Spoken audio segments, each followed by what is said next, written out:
السلام علیکم ورحمۃ اللہ وبرکاتہ۔ دوستو، ہمارا channel all round Rajput subscribe کریں، لائک کریں، شیئر کریں۔ دوستو، آج ہم آپ کو مشہور اولیاء کرام کے بارے میں بتائیں گے۔ حضرت خواجہ معین الدین چشتی اجمیری رحمۃ اللہ علیہ۔ حضرت کی پیدائش ملک سجستان میں سن 537 ہجری مطابق 1142 میں ہوئی تھی۔ حضرت خواجہ کے پرکھوں کا وطن ہرات کے قریب شہر چشت میں تھا، اس لیے آپ چشتی میں کہلاتے ہیں۔ آپ کے والد صاحب کا نام حضرت خواجہ غیاث الدین حسن چشتی تھا۔ آپ امام حسین علیہ السلام کی اولاد میں سے تھے۔ حضرت خواجہ کی شروع کی تعلیم اور تربیت آپ ہی کی نگرانی میں ہوئی، لیکن حضرت خواجہ کی عمر مشکل سے 11 سال تھی کہ آپ کے والد عراق میں وفات پا گئے۔ حضرت کو باپ کی میراث میں سے ایک باغ ملا تھا۔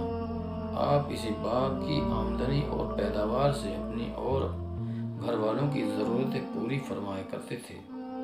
ایک دن حضرت خواجہ غریب نواز اس باغ میں بیٹھے تھے کہ ابراہیم قلندر نامی ایک مجذوب کو آپ کی یہ ادا بہت پسند آئی۔ انہوں نے آپ کے لیے دعا کی، سر پر ہاتھ پھیرا۔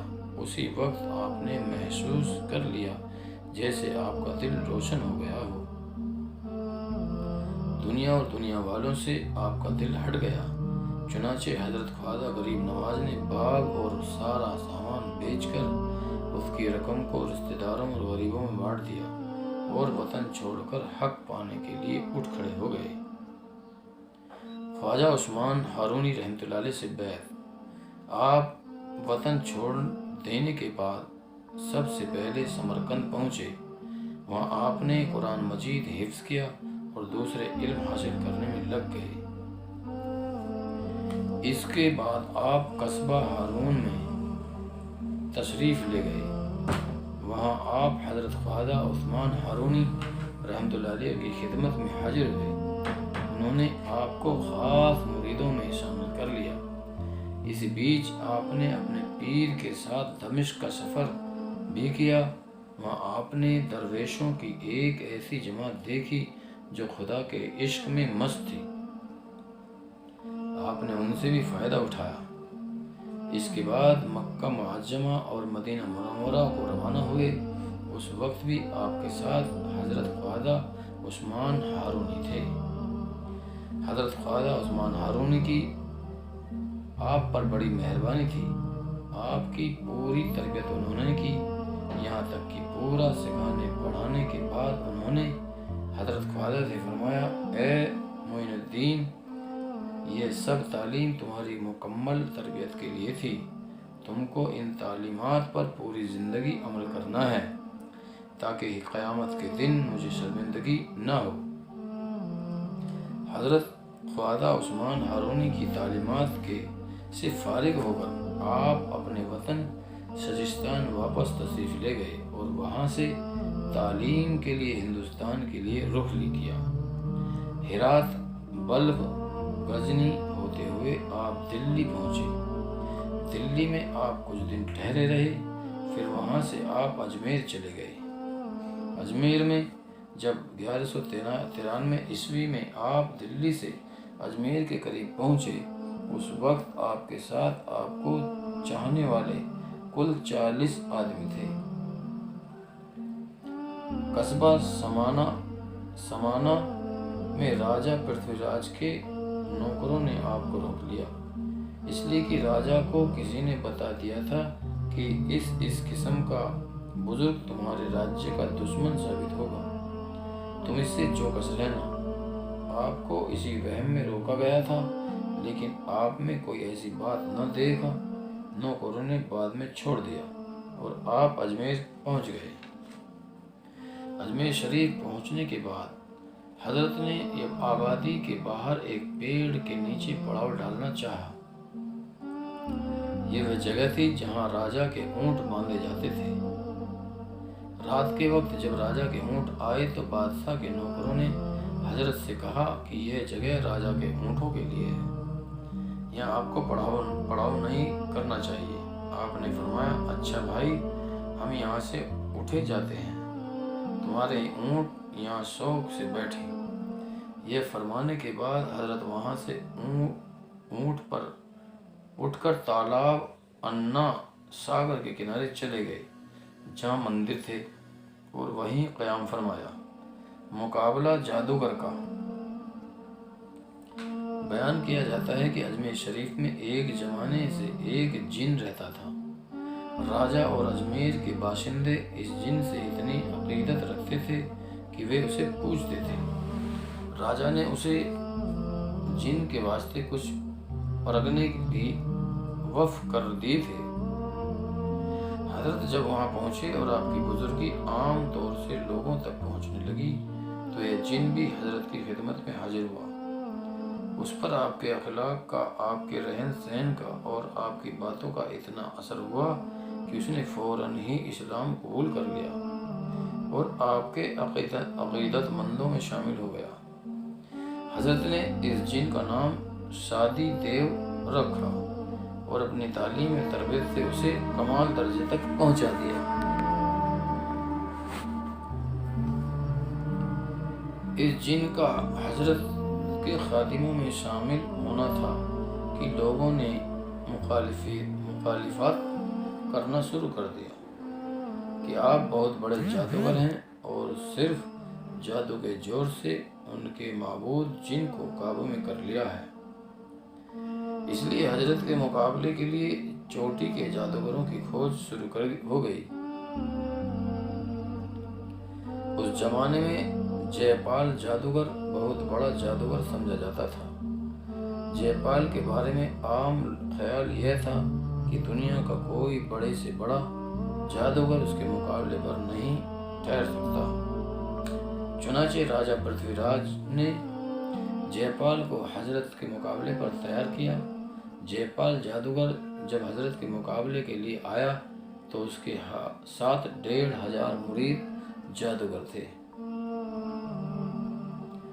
700 جادو کے خوفناک اژدہے اور سانپ تھے اور 1500 طلسمی جادوئی چکر تھے۔ ان طلسمی چکروں کا کمال یہ تھا کہ یہ ہوا میں جادو کے زور سے تیرتے پھرتے تھے اور 100 میل تک دشمن کے لشکر میں جا کر دشمنوں سے سر اڑا دیتے تھے۔ غرض یہ کہ جے پال جادوگر پورے انتظام کے ساتھ حضرت کے مقابلے پر آ ڈٹا۔ حضرت کو جب اطلاع ملی کہ جے پال جادوگر پوری طاقت کے ساتھ دھاوا بولنے والا ہے تو آپ نے وضو کر کے اپنے ساتھیوں کے چاروں طرف ڈنڈے سے ایک حلقہ کھینچ دیا اور فرمایا کہ اگر اللہ نے چاہا تو اس حلقے کے اندر نہ تو دشمن آ سکے گا اور نہ اس کا جادوئی اثر کر سکے گا۔ چنانچہ جب جے پال اپنے ساتھیوں کے ساتھ اس حلقے کے پاس پہنچا اور حلقے کے اندر قدم بڑھانے کی کوشش کی تو سب کے سب منہ کے بل گر پڑے۔ اس کوشش میں ناکام ہونے کے بعد جے پال نے اپنے جادو کی دوسری طاقتوں سے کام لینا چاہا، لیکن اللہ کی قدرت سے جے پال کا کوئی جادوگر بھی کامیاب نہ ہو سکا، بلکہ الٹا اسی کی تباہی کی وجہ بن گیا۔ حالت یہ تھی کہ جے پال حضرت پر جو بھی جادو کرتا تھا وہ پلٹ کر جے پال ہی کے آدمیوں کو فنا کر دیتا تھا۔ اس کے پھینکے ہوئے بھیانک طلسمی چکر پلٹ کر اسی کے آدمیوں کی گردنیں اڑا دیتے تھے اور اس کے جادو کے تمام سانپ اور اژدہے حضرت پر حملہ کرنے کی بجائے پہاڑوں میں گھس گئے تھے۔ حضرت کی سادہ زندگی۔ حضرت کی زندگی نہایت سادہ تھی۔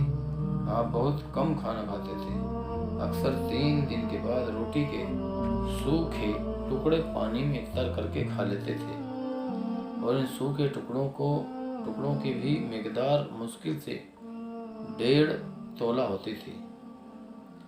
کپڑا بہت ہی سادہ پہنتے تھے۔ جب آپ کے کپڑے پھٹ جاتے تھے تو خود ہی اپنے ہاتھ سے پیمند لگا لیتے تھے۔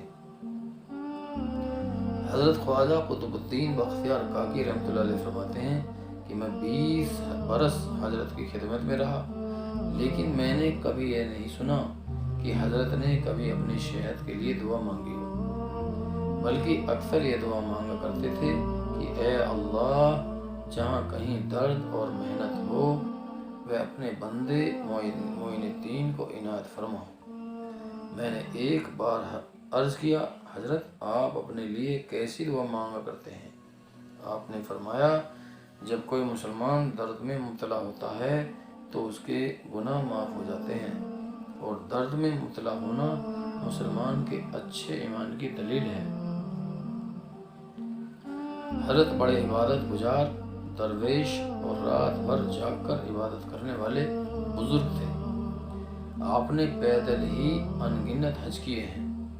آپ لگاتار 70 سال تک رات کو نہیں سوئے اور پہلو کو زمین سے نہیں لگایا۔ آپ دن میں روزے رکھتے، رات بھر کھڑے ہو کر عبادت کرتے۔ آپ ہر وقت وضو سے بھی رہا کرتے۔ آپ کبھی کسی پر غصہ نہیں ہوتے تھے، لیکن ایک دن آپ اپنے مرید شیخ علی کے ساتھ کہیں تشریف لیے جا رہے تھے کہ راستے میں آپ کے مرید شیخ علی کو ایک قرض دینے والے نے پکڑ لیا اور کہا کہ جب تک میرا قرضہ ادا نہ کرو گے میں تمہیں نہیں چھوڑوں گا۔ آپ نے قرض والے سے اپنے مرید کے لیے مہلت مانگی، مگر وہ اور بھی سختی کے ساتھ پیش آنے لگا۔ آپ کو غصہ آ گیا اور آپ نے غصے میں چادر مبارک کندھے سے اتار کر زمین پر ڈال دی۔ اسی وقت چادر سونے چاندی کے سکوں سے بھر گئی۔ آپ نے فرمایا، جتنا تیرا قرض ہے اس میں سے لے لے۔ حضرت کی وفات۔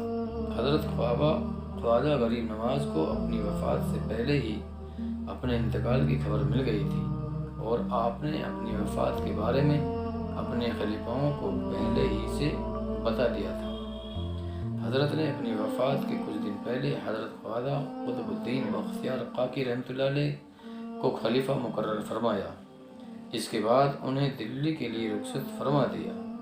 5 رجب سن 633 ہجری کی شام کو آپ پر ایک خاص کیفیت پیدا ہوئی۔ عشاء کی نماز کے بعد خواجہ غریب نواز نے حجرے کا دروازہ بند کر لیا اور نوکروں کو اندر آنے سے منع کر دیا۔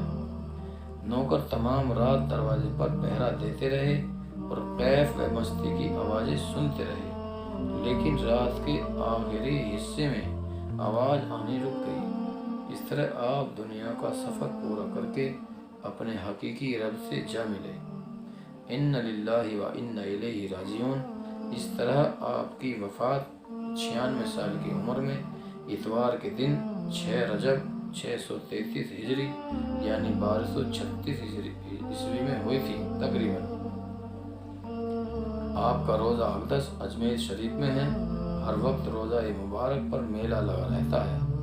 آپ کی تعلیمات حضرت خواجہ معین الدین چشتی اجمیری سنجری رحمۃ اللہ علیہ نے نماز کے بارے میں فرمایا کہ میں نے خواجہ عثمان ہارونی رحمۃ اللہ علیہ کی زبانی سنا ہے کہ قیامت کے دن سب سے پہلے نماز کا حساب نبیوں، ولیوں اور ہر مسلمان سے لیا جائے گا۔